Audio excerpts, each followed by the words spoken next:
The first is the ability to customize things to do what you want them to do. Light bulbs that are programmable so you could control the intensity and the color shade and the temperature of the color coming at you. Big appliances so that you can time shift when they do things like defrost cycles so you can reduce the cost. Those are the big, very pragmatic motivations. Yeah, I think ease of efficiency, ease of use, and really convenience to the end user, to people, is really what's driving a lot of the new innovations and technology out there. And consumers are so happy to jump on top of those. For example, banking is so trendy now to have your bank has their own app, and so you can do banking anywhere you're at. There's no need to go into a lobby and deal with a teller. Unfortunately, the mobile device being so available everywhere and always on has become a prime target for attacks. And if I can control my TV, book my plane flights, and do all my banking in one place, it becomes a great place for attackers to take a look at. I mean, look at the impact on privacy so far with the phone hacks.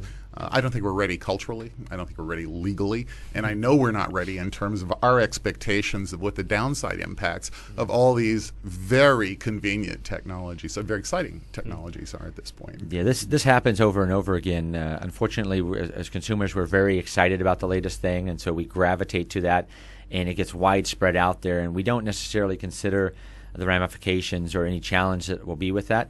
We'll be the first to scream when something bad happens, when my privacy is exposed, or something negative happens to me.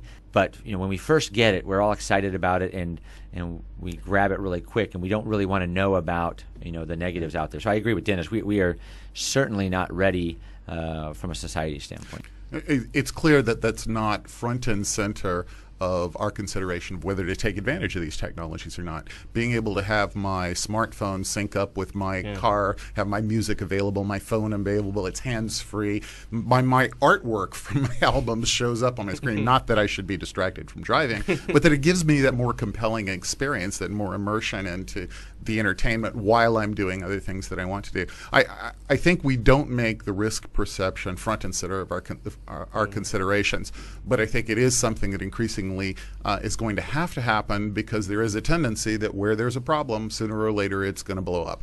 And when that happens with car electronics while I'm driving at 70 miles an hour, the risks are significant to me and to other folks on the road, for instance. Yeah, I mean, there's great research projects going on. Lots of people have seen all the great work, the innovation that Google's doing with the driverless cars, and fantastic examples of that. If you've seen the video on YouTube where a blind gentleman can walk out his front door and get into a driverless car, and it can take him to the market, to the dry cleaner, let him run errands, and come back home, and the car's driving itself, and a blind man gets driven around by nothing but a computer-enabled car. They're doing that as well with buses for mass transit, being able to go down kind of control lanes with large numbers of people, being able to do that.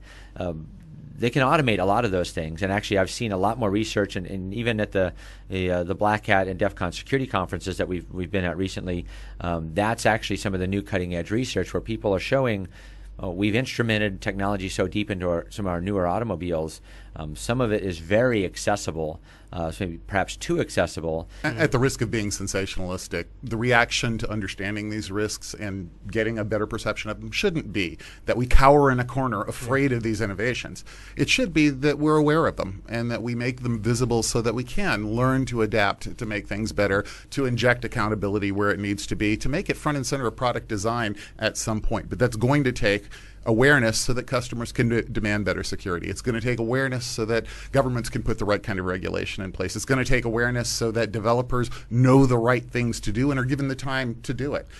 That is a cultural change, and to the extent that we make it part of the discussion, it will happen. Product managers tend to make those things top priority, and security, it's got to be just enough. The minimum viable security for the product to get out on the market as quickly as possible, to be as monetized as possible.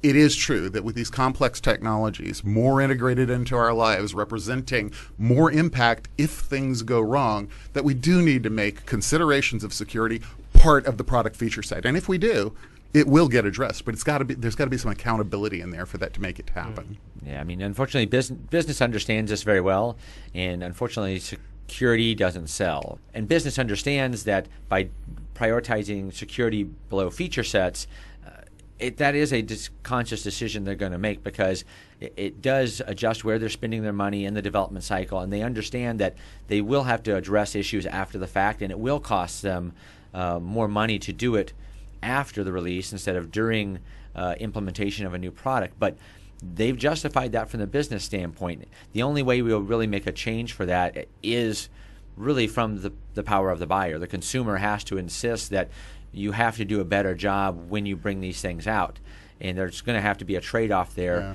Unfortunately, that's not.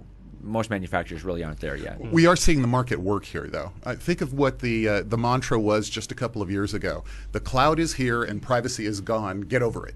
Facebook, right? Best effort, whatever they do, that has to be good enough. And now, everybody's scrambling to do what they can to keep you from leaving their accounts and moving on to competitive services. So I do believe there is an increasing awareness of the potential downside effect of risk by the consumer, and where things have gone wrong and become visible, to the extent we don't hide those incidents, we are conditioning the consumer to respond, and we're making it clear to competitors that there are opportunities to differentiate based on protecting identity, preventing misuse, getting more availability, more reliability, an integral part of security as well. And so I do think we're doing some adaptation there. Yeah, unfortunately, smartphones have become the primary target.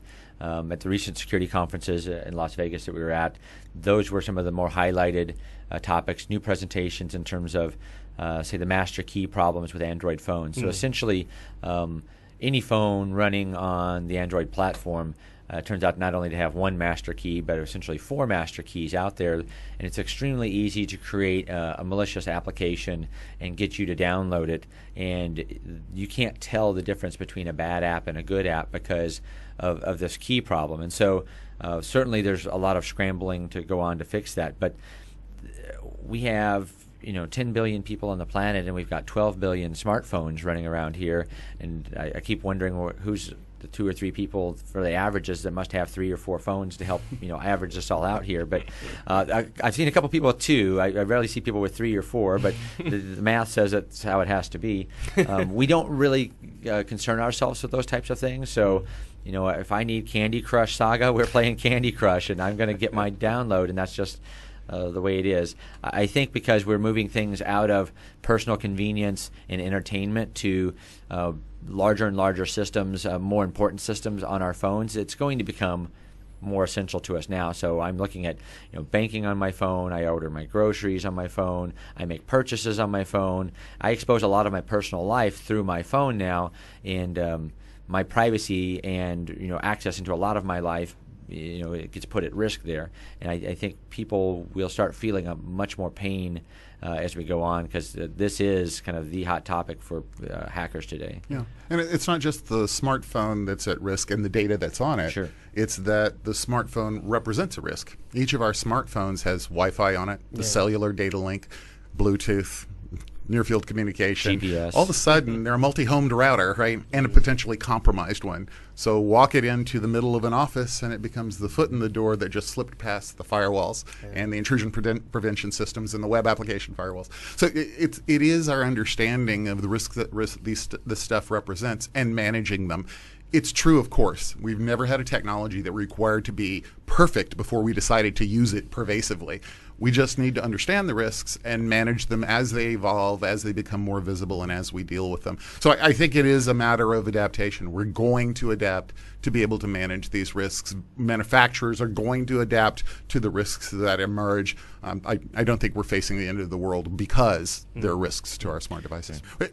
The key thing about the SIM is it's your identity with respect to the phone. It's the account. It's what services you have access to. It's how you know which phone it is in lots of ways. And in contacts. Yeah. And so when it's compromised, it compromises essentially your identity.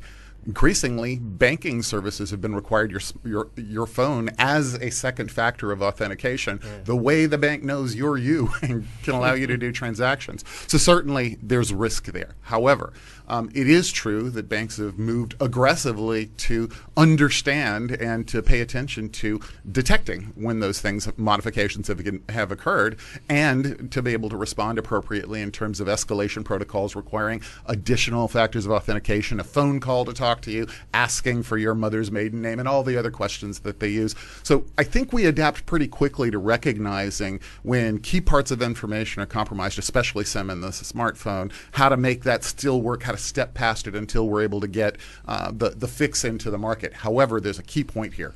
There's so many smartphones that if there's a flaw in a SIM, it takes a while to get the next generation of SIM capability, better encryption, and newer smartphones out into the market. So the risks persist for a significant amount of time. And there is the education of the consumer, the get the word out so that people modify their behaviors to minimize the risk. And that really is the pattern we're going to see, not just with smartphones, but with every technology.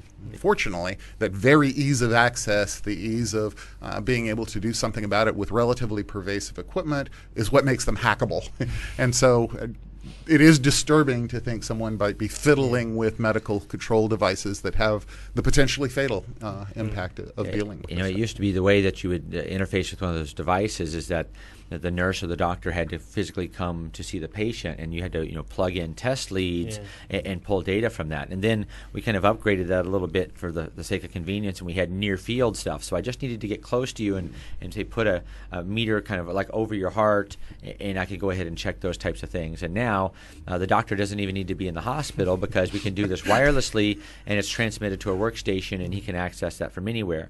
And unfortunately, as recent research has shown in the last 2 or 3 years, the insulin pumps came out as an issue, and then this year was presented on wireless control over pacemakers, and it's a serious issue. And from a biomedical standpoint, technology for the sake of convenience has dramatic ramifications. It's not the fact that my my Visa card gets compromised and I have to deal with my bank. These have life and death type issues. We talked about the problem of getting the fix into the market with SIM cards. Think about getting the fix into the market with existing and deployed insulin pumps and pacemakers. Surgeries implied, right? The salient issue, of course, is the challenge driven in a sense. That is, we have a compelling curiosity. We have a compelling, almost devious instinct to do things unexpected. It does illustrate a fundamental issue that we don't build perfect code. We don't build perfect control systems, and security is not considered front and center of design. And because of that we are probably into the future going to continue to see these kinds of issues.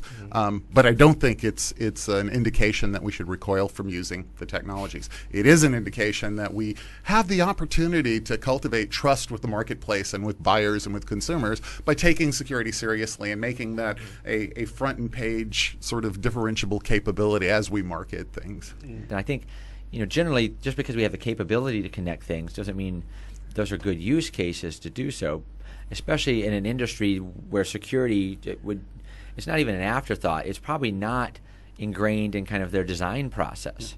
We talked about the risk of essentially compromising, let's say, the smart toilet, but there's another side of this in terms of risk. There is the more devices, the things I wear, the things I use, the things I use in the bathroom, the more I have those wired to the internet, the more granular view Google and Amazon and everybody else out on the internet can have of my lifestyle, profiling my behavior in ways that can be beneficial. I can determine that I'm behaving in ways that might indicate the emergence of disease and all of that stuff. But also intrusive with respect to privacy. All of a sudden I can see what you're doing throughout the day. With Google Glasses, I can tell what you're looking at and for how long you're looking, right?